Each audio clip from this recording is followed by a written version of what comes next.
3 yang saya hormati. Mudah-mudahan pagi hari ini kita semua dalam keadaan sehat walafiat.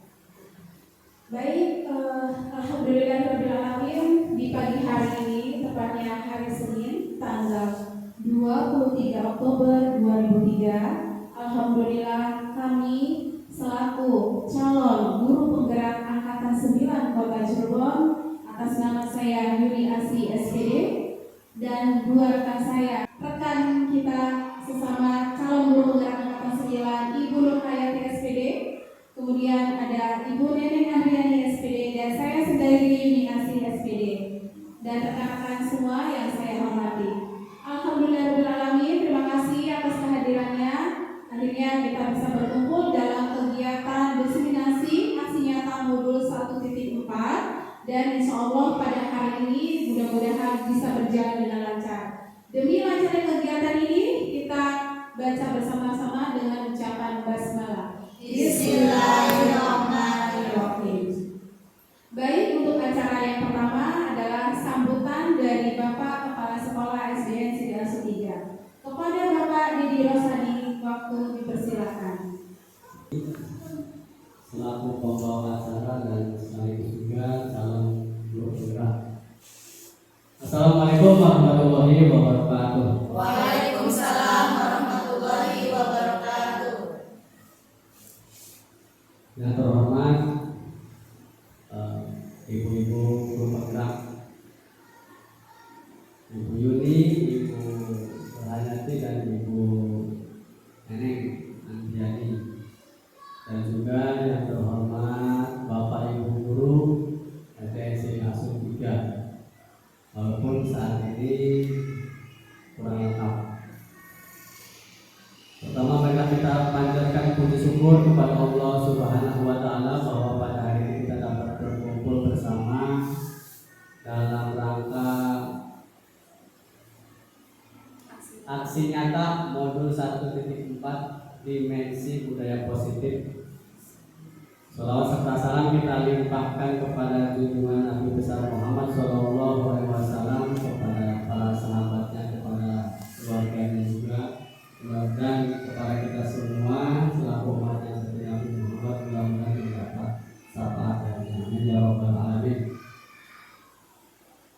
Bapak Ibu guru yang saya hormati, dalam kesempatan ini saya akan sedikit menambahkan bahwa dalam kegiatan aksi nyata ini merupakan kegiatan yang harus dilaksanakan oleh guru penggerak di SDN Asuh 3, dan saya mohon dukungan kepada Bapak Ibu semua di SDN Asuh 3 ini untuk melaksanakan kegiatan ini sampai akhir, dan mudah-mudahan kegiatan pelaksanaan aksi nyata ini dapat berjalan dengan lancar dan menghasilkan yang positif.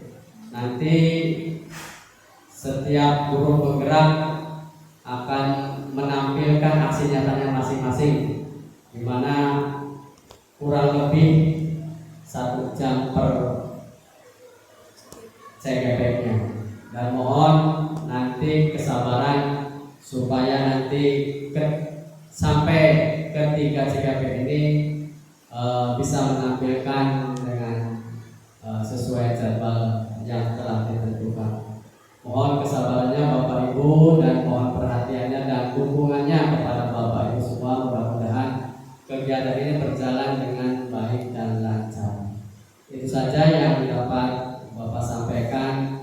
Terima kasih atas perhatiannya. Assalamualaikum warahmatullahi wabarakatuh. Waalaikumsalam warahmatullahi wabarakatuh. Baik, rekan-rekan guru semuanya, untuk acara berikutnya adalah langsung acara inti, di mana di acara inti nanti kami bertiga sebagai calon guru penggerak angkatan 9 Kota Cirebon akan memaparkan semua materi yang ada pada modul 1.4 di acara diseminasi budaya positif. Baik, langsung saja acara pertama akan saya utarakan serangkaian materi dari modul 1.4. Terima kasih, selamat menyaksikan. Untuk kita semuanya. Iya. Sebelum aksi nyata modul 1.4 saya paparkan, kita mengadakan ice breaking dulu. Mangga Ibu Bapak dipersilakan berdiri. Iya. Ya, saya ice breakingnya hanya ingin melatih tingkat konsentrasi saja ya, tidak dengan nyanyian. Tetapi ketika saya mengucapkan ada kata A, maka Bapak Ibu jawab A. Kalau misalkan saya bilang B, berarti Bapak Ibu jawab B. Tetapi kalau seandainya saya jawabannya A terus Ibu B, berarti kurang konsentrasi. Ya, seperti itu ya. Ikuti saya, contoh. 1. Ikut 1, bilang 1. 2. Saya. Suka. Ya. Nah, itu idealnya seperti itu. Tetapi di permainan saya dibalik-balik. Ketika saya bilang merah, Ibu bilang putih. Ketika saya bilang putih, Ibu bilang merah. Ketika jawabannya salah, berarti kurang konsentrasi. Begitu saja ya. Merah. Putih. Merah. Putih. Merah. Merah. Merah. Putih. Putih. Iya, tidak apa. Terima kasih. Silakan duduk. Iya, tidak apa-apa. Berarti 90% semuanya sudah konsentrasi ya. Yang satu kurang konsentrasi, tapi tidak apa-apa. Itu sudah bagus, luar biasa. Terima kasih. Tepuk tangan sekali lagi untuk kita semuanya. Iya, terima kasih banyak. Untuk kali ini saya akan memaparkan semua materi yang ada di modul 1.4, di mana acara diskriminasi budaya positif ini adalah serangkaian materi yang sudah saya jalani di CGP Calon Guru Penggerak Angkatan 9 Kota Cirebon, tentunya khusus untuk modul 1.4. Baik, lanjut. Nah, di sini pemaparan yang saya awali adalah tentang budaya positif. Ya, di mana budaya positif ini pasti memiliki beberapa makna. Kira-kira di sini Bapak Ibu adakah yang sudah mengetahui apa arti budaya? Yang sudah bisa acungkan tangan? Ada yang sudah tahu arti budaya? Gunur? Bisa? Ya, bagus, terima kasih. Jadi budaya itu adalah kebiasaan. Kebiasaan di sini sebenarnya maknanya luas. Ya, jadi yang kita terapkan di sekolah itu adalah sebuah kebiasaan baik, kebiasaan positif yang tentunya dibangun oleh warga sekolahnya, baik itu siswa, guru, kepala sekolah, tenaga pendidikan, penjaga sekolah, orang tua, dan semua yang berkaitan dengan stakeholder sekolah. Baik, lanjut. Di sini destinasi yang akan saya paparkan tujuannya itu adalah untuk memenuhi tugas aksi nyata modul 1.4, di mana kita ketahui bahwa calon guru penggerak nanti ketika di akhir modulnya akan mengadakan suatu pemaparan kepada rekan-rekan guru atau mengadakan diseminasi khusus untuk modul 1.4, dan itu wajib dilaksanakan oleh calon guru penggerak. Kemudian tujuan yang berikutnya adalah penyebaran pemahaman budaya positif. Di sini saya akan berbagi tentang penyebaran apa itu arti dari budaya positif. Kemudian berikutnya adalah mengajak warga sekolah untuk bersama-sama menerapkan budaya positif. Kita akan belajar banyak di sini di mana budaya positif ini tujuannya itu adalah menggali suatu kebiasaan baik, kebiasaan positif yang akan dirasakan kita semua warga sekolah. Berikutnya, nah di sini ada sebuah konsep inti budaya positif, di mana konsep yang pertama itu adalah perubahan paradigma belajar. Berikutnya adalah disiplin positif. Berikutnya yang ketiga nilai-nilai kebajikan. Yang keempat kebutuhan dasar manusia. Yang kelima teori motivasi perilaku manusia. Berikutnya posisi kontrol guru. Berikutnya keyakinan kelas. Dan yang terakhir adalah segitiga restitusi. Baik, kali ini saya akan memaparkan di bagian yang pertama, di mana di sini ada pembelajaran dengan paradigma baru. Di mana pembelajaran yang dirasakan pembelajaran berdiferensi sehingga para peserta didik belajar sesuai dengan kebutuhan berdasarkan tahap perkembangan sesuai dengan teori psikolog modern untuk mewujudkan profil Pancasila, di mana tujuan utama dari pemikiran Ki Hajar Dewantara menyatakan bahwa pembelajaran kali ini lebih berpusat kepada peserta didik atau berpihak kepada peserta didik sesuai dengan kodrat dan zamannya.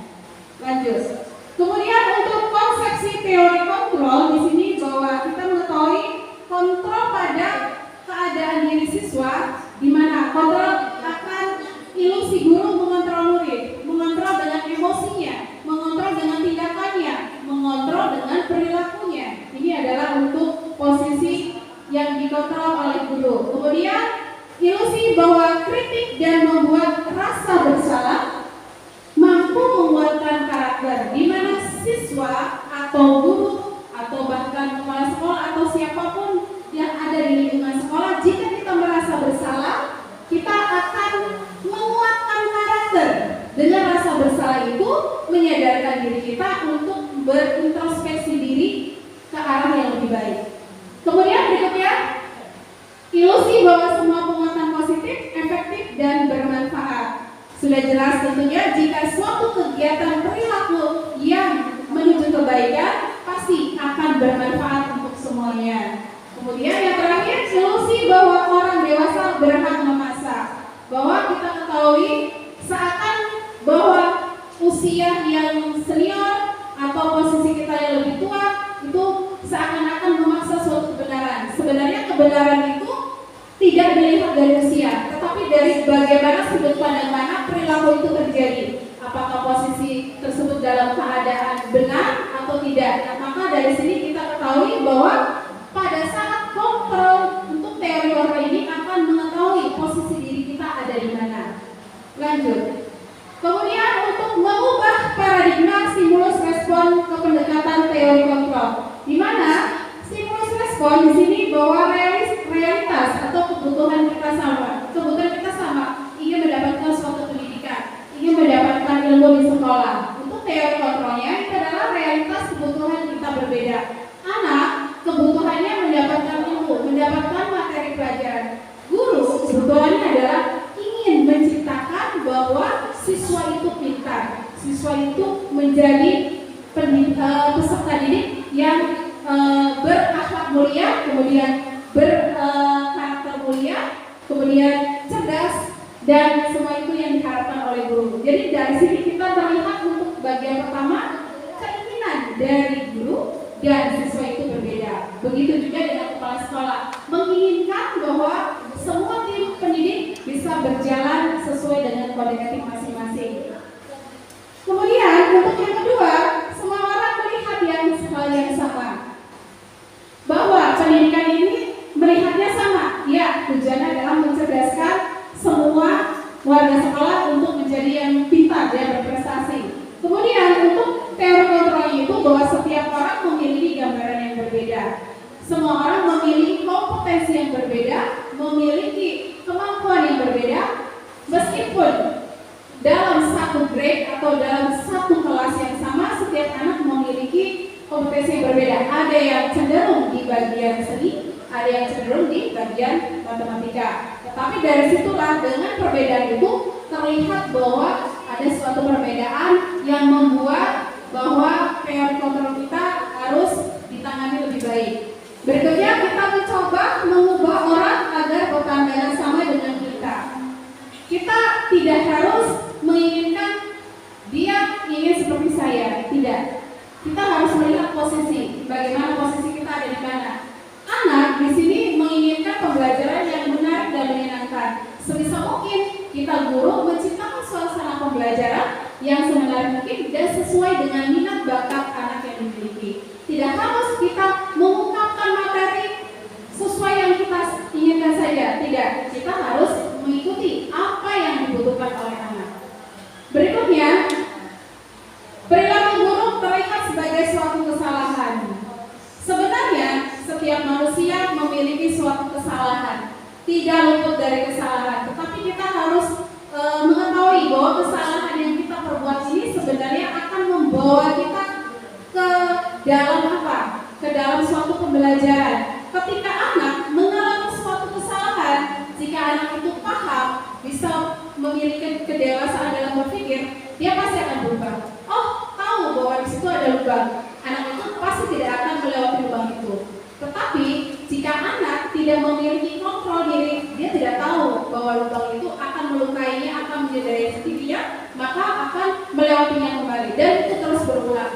Dan jika terus berulang, maka dari sini tidak ada perilaku yang membuat suatu perubahan.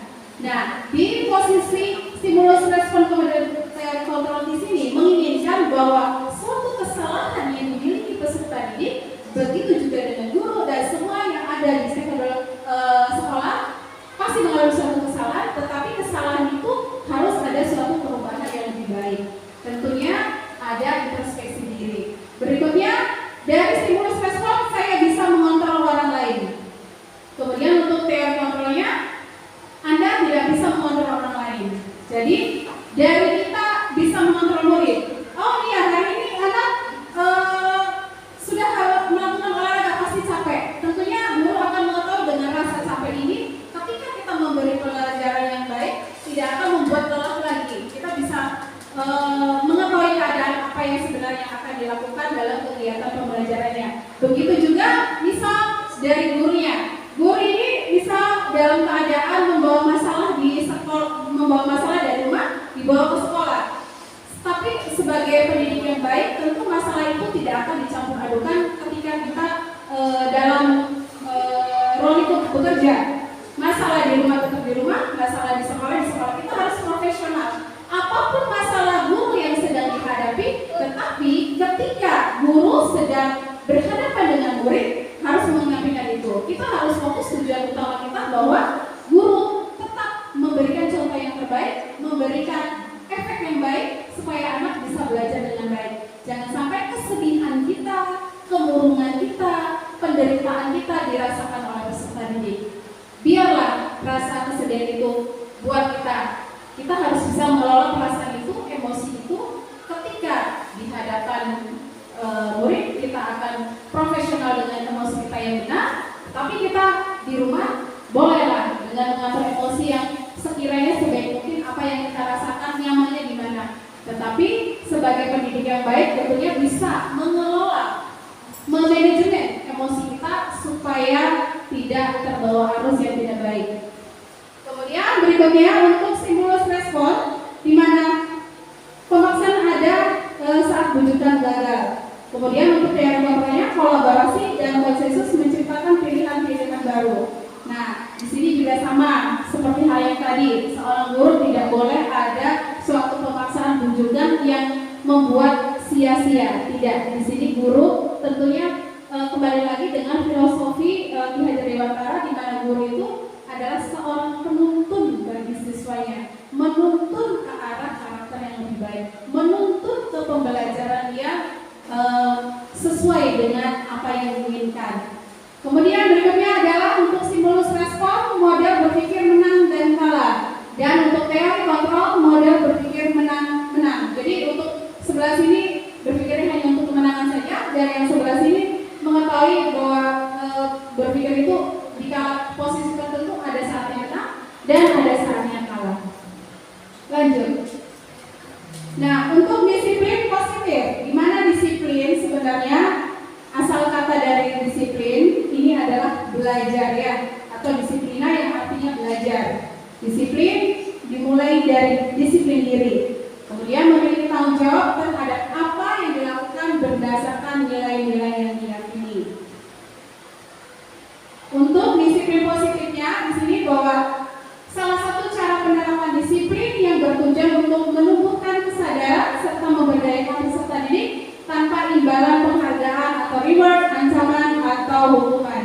Disiplin diri ya. Jadi kita tidak ada rasa mengingat sesuatu imbalan, tetapi dari diri kita ingin menjadi yang terbaik, selalu bersikap disiplin, tepat waktu dan tertib. Dan sebagai seorang guru, pasti itu adalah tugasnya menciptakan peserta didik yang memiliki disiplin diri sehingga mereka berperilaku berdasarkan nilai-nilai kebajikan, universal, dan memiliki motivasi intrinsik dalam perubahan perilaku ke arah yang lebih baik.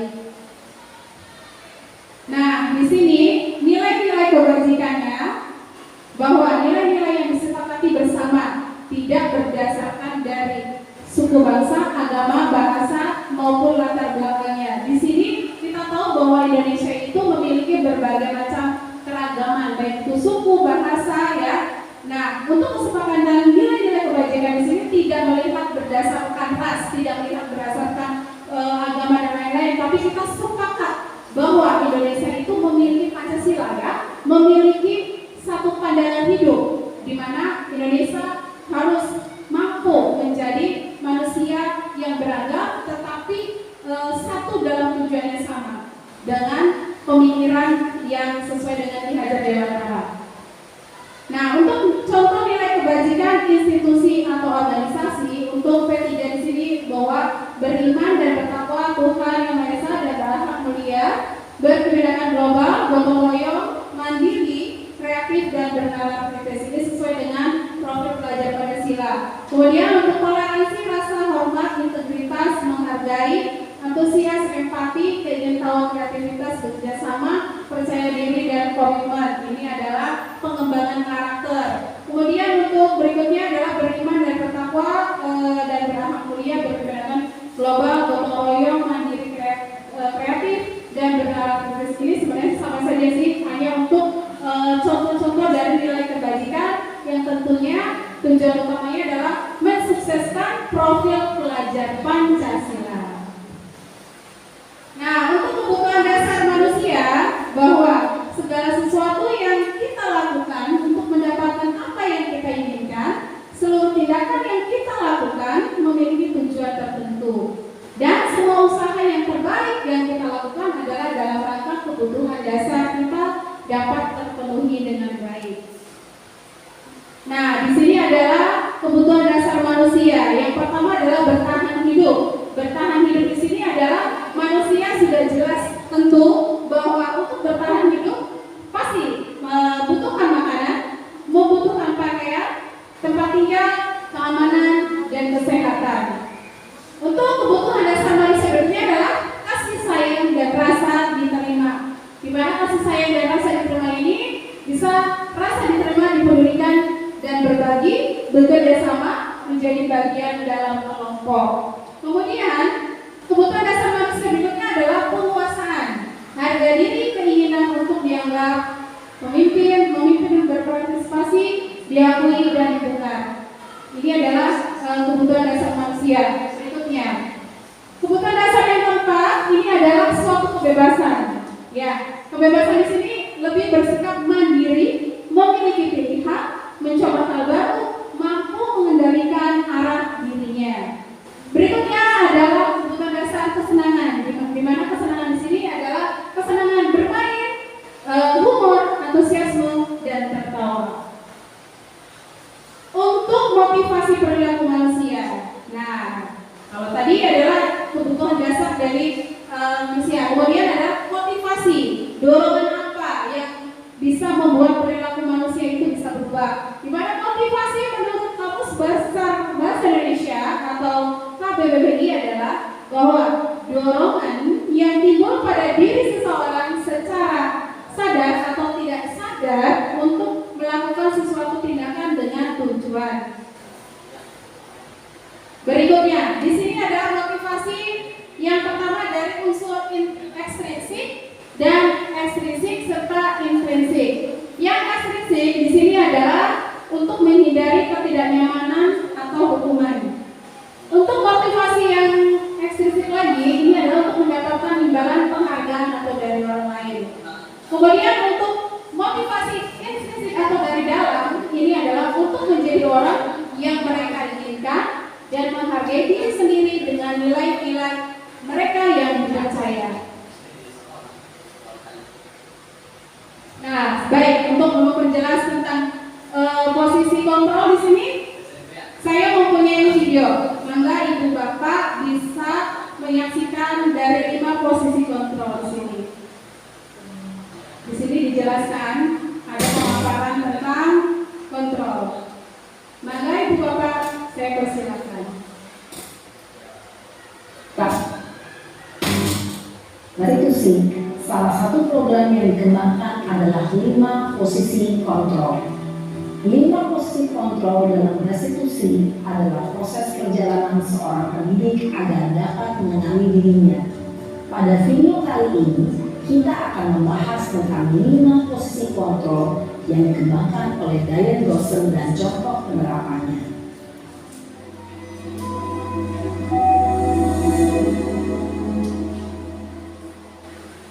5 posisi kontrol itu adalah: 1. Posisi penghukum. 2. Posisi pembuat merasa bersalah. 3. Posisi teman. 4. Posisi pemantau atau monitor. Dan 5. Posisi manajer.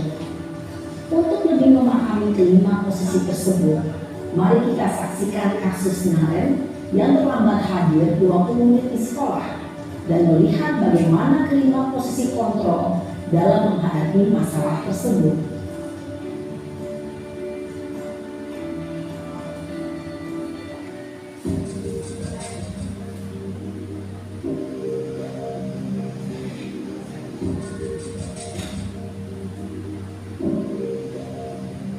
Naren,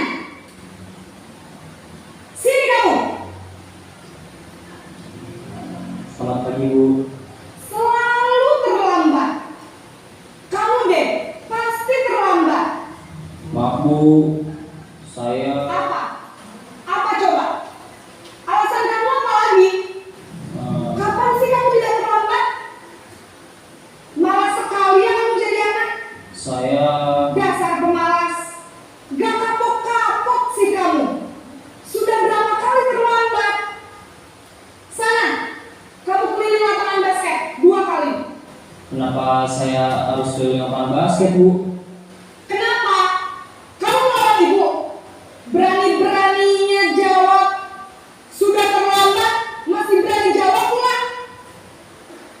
Sekarang, keliling lapangan basket 5 kali sekalian. Biar kapok. Cepat. Pergi sana ke lapangan basket. Posisi penghukum biasanya berbicara dengan nada tinggi, menghardik, menunjuk-nunjuk, menyakiti, dan menyindir. Hukuman bisa berupa fisik maupun psikis. Ibu dan bapak guru hebat. Dampak yang terjadi pada murid ketika guru berada pada posisi penghukum adalah murid cenderung akan memberontak, bahkan menyimpan dendam.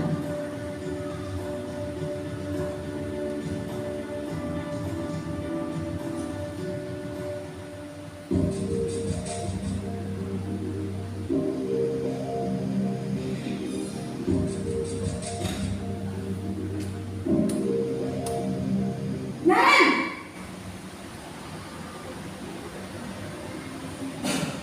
Selamat pagi Bu. Naren. Kamu kenapa terlambat lagi, nak? Ya Tuhan, Naren. Kamu senang ya bikin ibu susah ya? Kalau kamu terlambat lagi, nanti ibu yang ditegur bapak kepala sekolah, nak. Disangka ibu tidak bisa membina kamu. Duh, gimana ini? Maaf Bu, Duh, Gusti Naren. Kamu suka ya kalau ibu ditegur bapak kepala sekolah?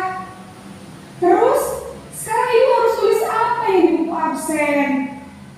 Ini kamu sudah sering terlambat loh. Ibu harus apa coba? maaf Bu, maaf sekali. Ya sudah, lain kali jangan bikin ibu susah lagi ya nak ya.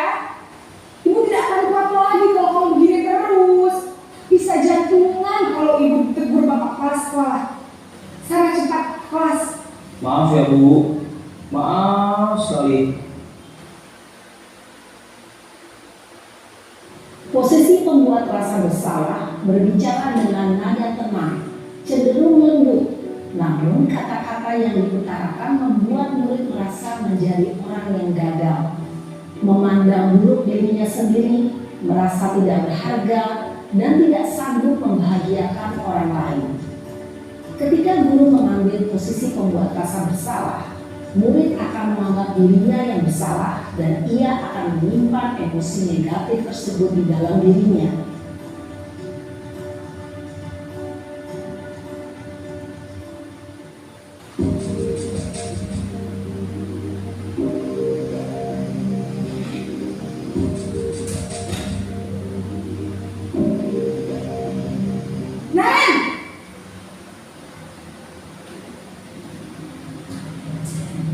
Selamat pagi Bu. Wah, sudah jam berapa ini nak? Terlambat lagi ya sayang. Iya Bu, habis ibu saya lupa membangunkan saya Bu. Kamu malah menyalahkan ibu kamu. Kamu bukannya anak yang larinya paling kencang.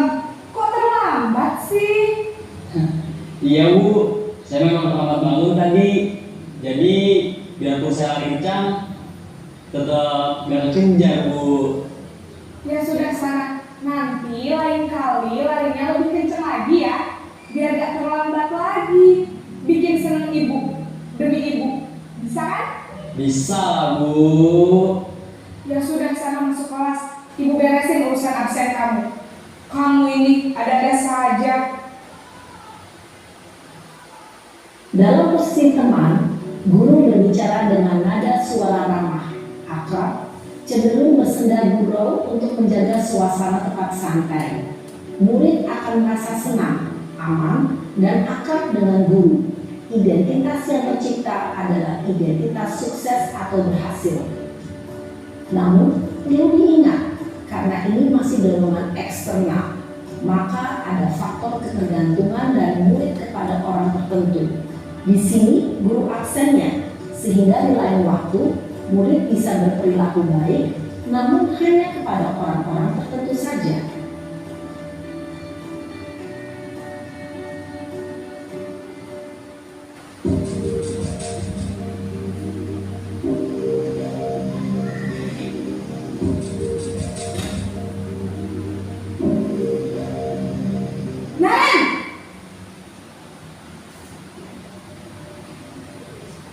Selamat pagi Bu.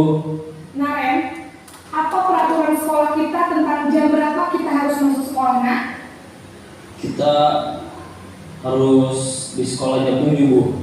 Iya betul, sekarang sudah jam 7.20. Naren sudah tahu konsekuensinya jika terlambat hadir. Paham Bu. Saya harus tinggal kelas pas jam istirahat selama 20 menit. Iya benar, konsekuensinya demikian. Jadi nanti jam 9.30 pas istirahat, kamu harus tinggal di kelas, kerjakan tugas tambahan untuk ketertinggalan kamu, ya? Baik Bu. Posisi pemantau mengandalkan penghitungan atau data untuk mengontrol murid. Guru mengarahkan murid berdasarkan peraturan dan konsekuensi. Seorang pemantau menunjukkan bahasa tubuh dan ekspresi wajah yang datar dan cenderung formal.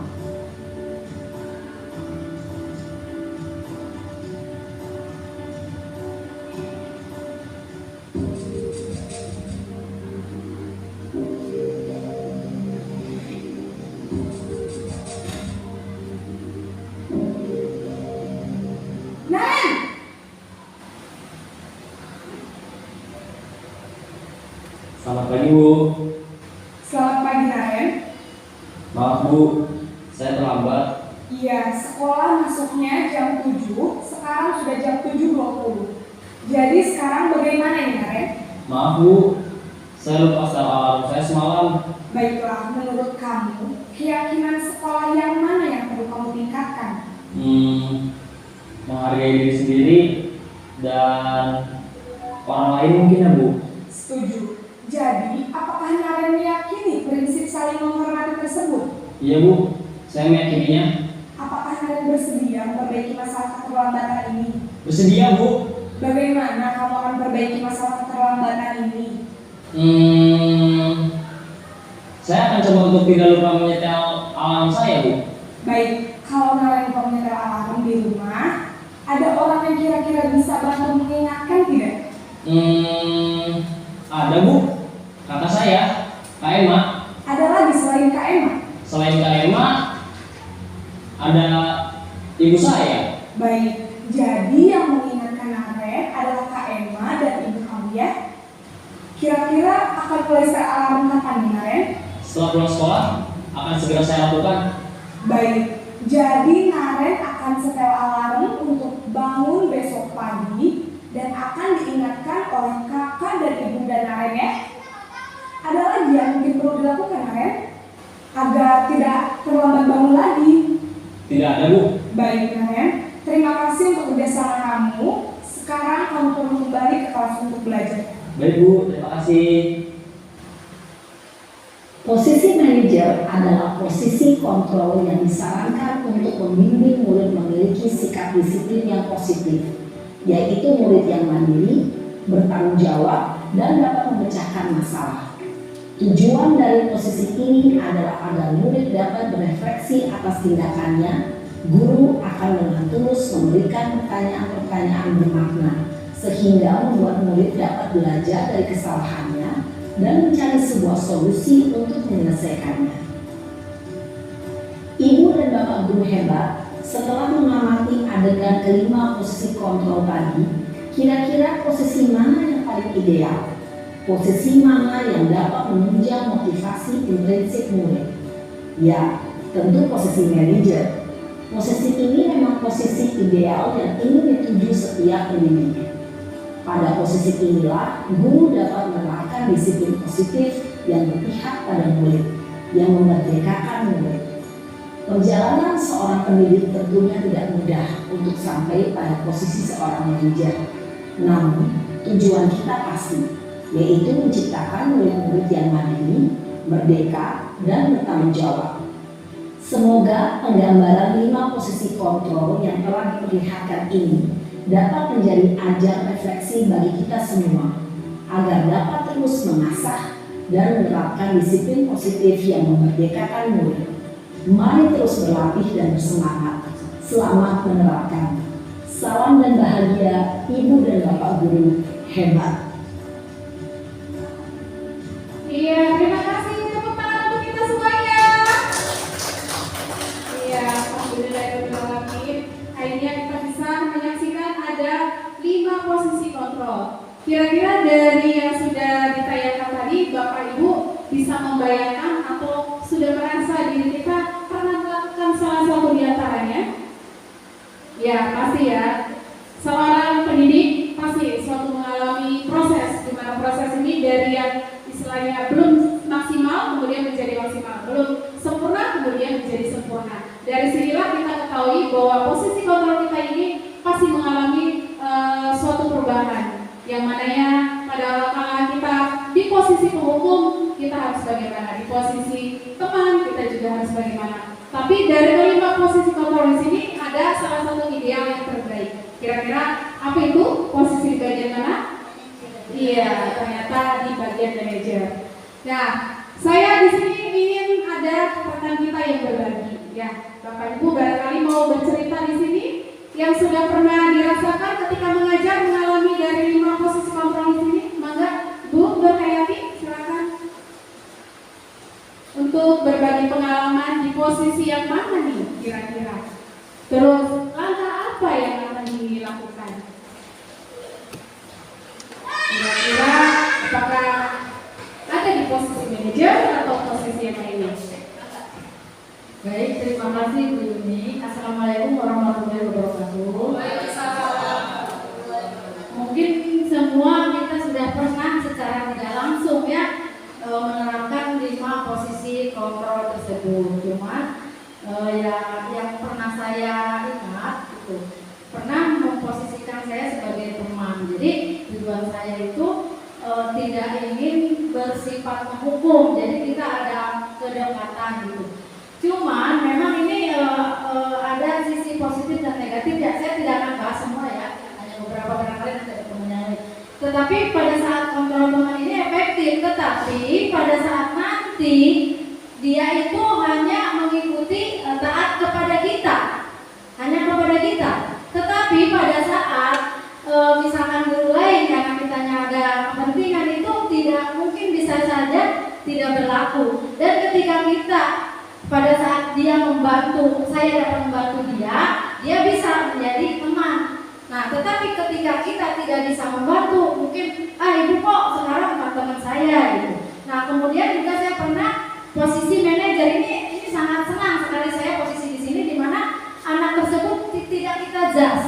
Dia tidak merasa bersalah, walaupun dia bersalah, tetapi dia mempunyai solusi. Kita ajak untuk berdiskusi bagaimana cara memecahkan masalah tersebut. Jadi tidak hanya kamu udah salah sehingga anak down. Jadi posisi ini mungkin yang akan saya terapkan di mana sebagai posisi control manager, dan ini alhamdulillah sudah berhasil lah, baik anak mempunyai suatu kesadaran sendiri untuk tidak mengulangi kesalahannya lagi di kemudian hari. Terima kasih, mungkin itu saja. Assalamualaikum warahmatullahi wabarakatuh.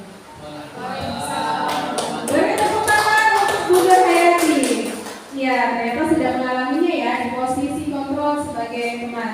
Barangkali Bu Nenek mau menyampaikan pengalaman yang sudah dilaksanakan posisi diri kontrol atau enggak? Dipersilakan.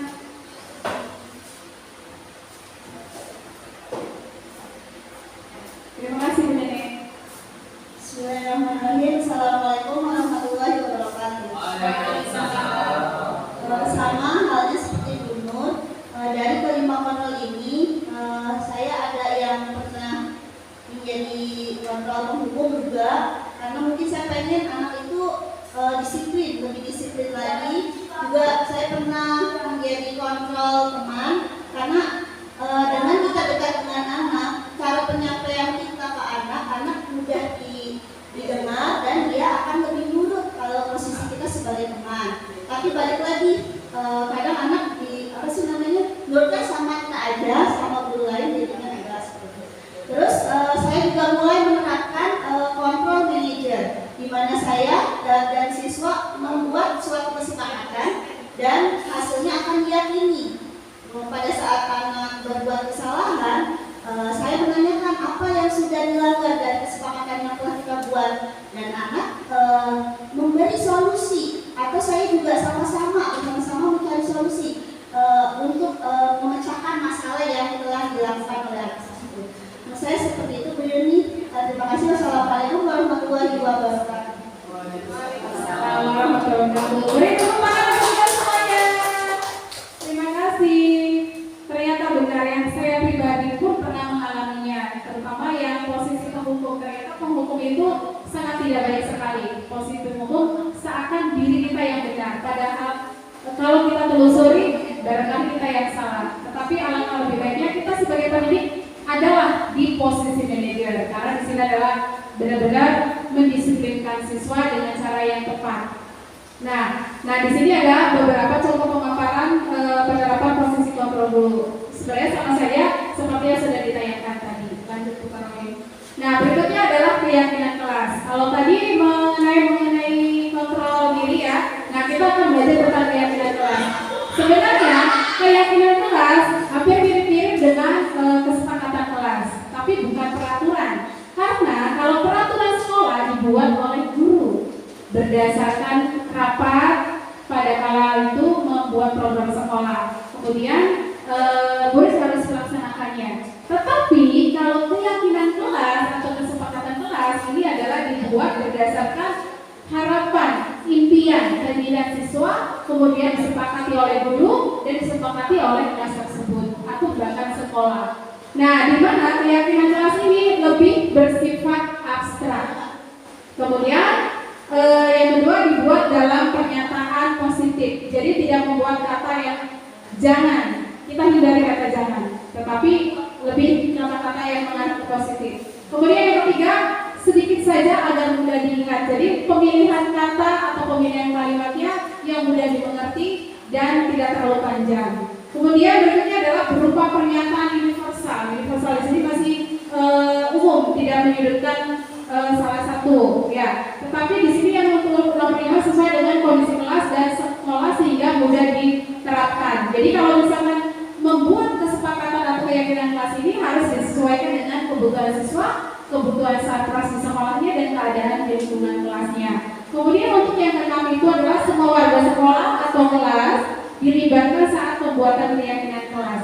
Jadi ketika pembuatan keyakinan kelas, maka yang membuat adalah keinginan, harapan, doa dari siswa tersebut, kemudian disepakati bersama dengan guru juga. Tetapi ketika kita membuat keyakinan di sekolah, tentu bukan dari satu kelas saja, tetapi dari kelas 1 sampai kelas 6 dan diikuti oleh stakeholder yang ada di sekolah.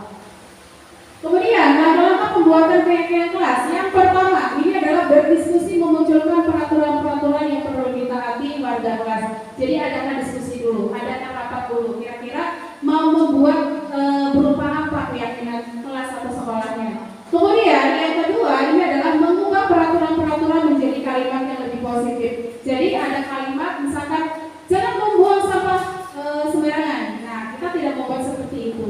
Kita buatlah sebuah kalimat, buanglah sampah pada tempatnya. Jadi lebih etis, lebih elok didengar, tidak ada kata-kata jangan. Jadi kata-katanya berupa kata positif.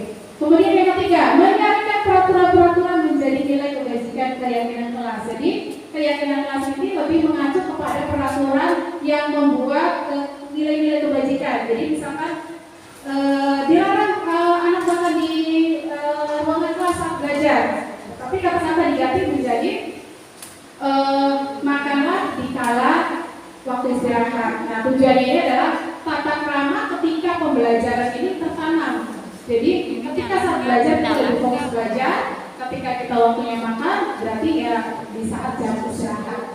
Kemudian berikutnya yang keempat adalah berdiskusi mengenai gambaran perilaku yang mencerminkan keyakinan kelas. Jadi ketika kalimat sudah dibuat, pernyataan sudah dibuat, kita diskusikan kembali kira-kira gambaran perilaku apa yang akan tercermin dari keyakinan kelas tersebut. Kemudian berikutnya 5, berdiskusi mengenai seluruh peran warga sekolah. Nah, perannya seperti apa? Siswa berperan sebagai apa? Guru berperan sebagai apa? Wali kelas lainnya juga seperti apa? Kira-kira disesuaikan dengan perannya masing-masing. Kemudian yang keenam, yang terakhir ini adalah meninjau ulang keyakinan kelas dari waktu ke waktu. Jadi sifatnya ini keyakinan kelas tidak sekali untuk bertahun-tahun, tidak.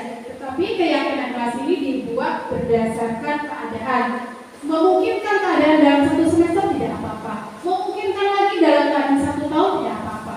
Tetapi bukan berarti keyakinan kelas turun-temurun dilakukan untuk ada kelas berikutnya, tidak. Tetapi ada pengupdatean. Jadi ada perubahan waktu mengikuti perkembangan zaman, perkembangan kebutuhan murid, perkembangan guru dan semuanya. Berikutnya untuk mengubah kalimat menjadi contoh di sini. Untuk kalimat negatif yang sudah saya jelaskan tadi, di sini datang ke sekolah 15 menit sebelum jam 07.30 waktu Indonesia Barat. Kemudian dirubah menjadi kalimat positifnya menjadi datang ke sekolah 15 menit sebelum masuk 07.30. Kemudian tidak mengobrol saat guru sedang menjelaskan. Di sini ada kata tidak, ini adalah negatif. Kita rubah menjadi kalimat yang positif. Jadi tidaknya tidak dipakai, tetapi kita mendengarkan guru saat menjelaskan. Kemudian berikutnya kalimat negatif di sini tidak membuang sampah sembarangan. Ini masih kalimat negatif. Kemudian kata tidak diganti menjadi kalimat positif menjadi buanglah sampah pada tempatnya. Berikutnya memakai seragam sesuai jadwal dan menggunakan sepatu. Nah, kalimat positifnya diganti dengan memakai seragam sesuai jadwal dan menggunakan sepatu. Masih sama sebenarnya. Kemudian yang berikutnya membawa minum sendiri dari rumah, air bening, susu dan jus. Nah, ini juga sebenarnya sama saja. Intinya dalam pembuatan keyakinan kelas di sini gunalah kalimat yang positif. Gunakan kalimat yang menciptakan karakter atau mencerminkan karakter baik pada siswa. Nah, di sini keyakinan kelas yang sudah saya buat ya, ini hanya penggambaran secara kelompok saja. Berikutnya. Nah, contoh keyakinan kelas 5, misalkan di sini bersih dan sehat baik diri sendiri dan lingkungan kelas. Jadi ini adalah poin-poin tujuannya untuk kemana? Ya. Nah, ini adalah materi yang terakhir. Materi yang terakhir di sini adalah segitiga restitusi. Barangkali ibu bapak ada yang belum tahu segitiga restitusi. Sebenarnya segitiga sebuah langkah, sebuah cara, suatu proses dialog yang dijalankan guru kepada murid saat ada sebuah permasalahan agar menghasilkan murid yang mandiri dan bertanggung jawab. Sebenarnya sih ini sering sekali terjadi, bahkan tiap hari di kelas saya pun terjadi. Jadi ketika anak mengalami suatu permasalahan, salah satu contoh, anak misalkan sedang melaksanakan kegiatan olahraga di lapangan. Ada dua anak yang tadinya baik-baik saja, tetapi berjalannya waktu karena antusias bermain bola berlebihan, akhirnya saling berebut bola itu.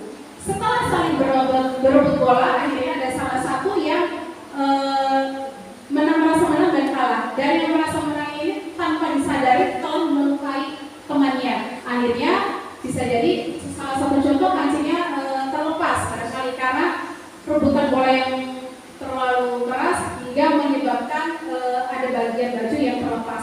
Nah dari sinilah akhirnya terjadi suatu permasalahan di mana dua anak ini melaporkan diri kepada gurunya.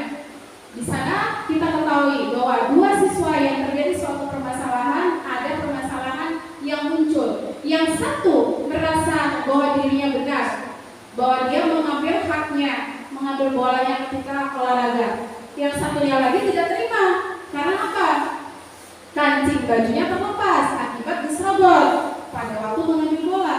Nah pada saat posisi itulah guru harus bersikap netral, harus bersikap di jalan tengah. Telusuri dulu kira-kira permasalahan yang terjadi apa. Dari murid yang A dan murid yang B, kira-kira siapa yang bersalah dan siapa yang disalahkan. Tapi nanti kedua-keduanya ini harus dicarikan solusi yang tepat. Nah, solusi yang tepatnya ini bukan dari guru saja, tetapi dari kesepakatan kedua siswa itu. Si A bilang, Bu, si B yang merusak kancing saya. Si A bilang, si B bilang, oh tidak, saya merusak kancing A gara-gara si A-nya yang berebut bola. Akhirnya keduanya merasa benar sendiri, dicarikan solusinya. Ya sudah, tidak apa-apa. Guru mengambil posisi tengah dengan cara apa? Yang siswa B, dia akan bertanggung jawab untuk memperbaiki bajunya dengan kancing yang terlepas dengan cara menjahitnya. Kemudian si A pun akan melakukan suatu permintaan maaf karena sudah melakukan suatu kesalahan. Nah dari sini juga kita terlihat bahwa guru itu sudah melewati segitiga restitusi ini dari permasalahan tadi, kasus yang sudah saya terangin. Nah di sini untuk yang pertama itu langkah yang pertama adalah validasi tindakan yang salah. Kita telusuri dulu, validasi dulu. Kira-kira kesalahannya ada di mana antara si A dan si B pada waktu kejadian olahraga. Kemudian setelah itu kira-kira menstabilkan identitas. Kira-kira apa untuk permasalahan itu yang terjadi. Kira-kira ditelusuri apa. Kemudian menanyakan keyakinan. Menanyakan keyakinan ini berkaitan dengan keyakinan kelas yang tadi disepakati bahwa di situ misalkan setiap anak harus saling sopan santun atau menghargai teman. Itu salah satu contoh dari keyakinan kelas yang sudah dibuat. Nah dari sini terlihat ketika anak mengalami suatu kasus, maka penyelesaiannya itu diselesaikan dengan baik, dicarikan solusi dengan baik, tetapi kembali lagi dengan keyakinan kelas yang sudah disepakati. Ketika anak mengetahui kembali lagi keyakinan kelas, oh iya ternyata benar Bu, saya sudah melanggar keyakinan kelas Bu. Nah dari situ sudah terlihat bahwa anak melakukan suatu kesalahan, kembali lagi untuk ke keyakinan kelas yang sudah dibuat untuk menjadikan perilaku kita lebih baik lagi. Lanjut Bu.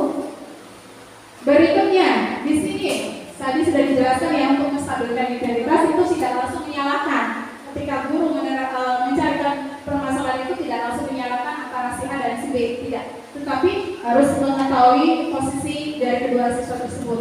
Yang kedua, validasi tindakan yang salah. Jadi menanyakan alasan kenapa bisa terjadi tarik menarik bola sehingga ada yang rusak bagian kancing bajunya. Dari sini kita terlihat untuk memvalidasi tindakan yang salah. Kemudian yang ketiga, menanyakan keyakinan kelasnya tadi. Seperti saya sudah jelaskan bahwa apa yang sudah dilakukan kedua anak ini sudah melanggar keyakinan kelas. Nanti seorang guru, seorang pendidik harus mengingatkan kembali kira-kira apa yang sudah dilanggar dari keyakinan kelas tersebut. Setelah anak sudah memahami, lalu kita beri kesepakatan bagaimana caranya supaya kembali lagi anak ke dalam keyakinan kelas, melakukan budaya positif, melakukan kebaikan-kebaikan sesuai dengan keyakinan kelas dan tata tertib yang ada di sekolah. Nah, alhamdulillahirobbilalamin, akhirnya materi sudah terpapat dengan selesai. Terima kasih. Barangkali saya ada suatu kesalahan atau kekurangan, mohon maaf. Yang namanya manusia pasti tidak luput dari suatu kesalahan. Kesempurnaan hanya dari Allah. Terima kasih untuk teman-teman semuanya. Wabillahi taufiq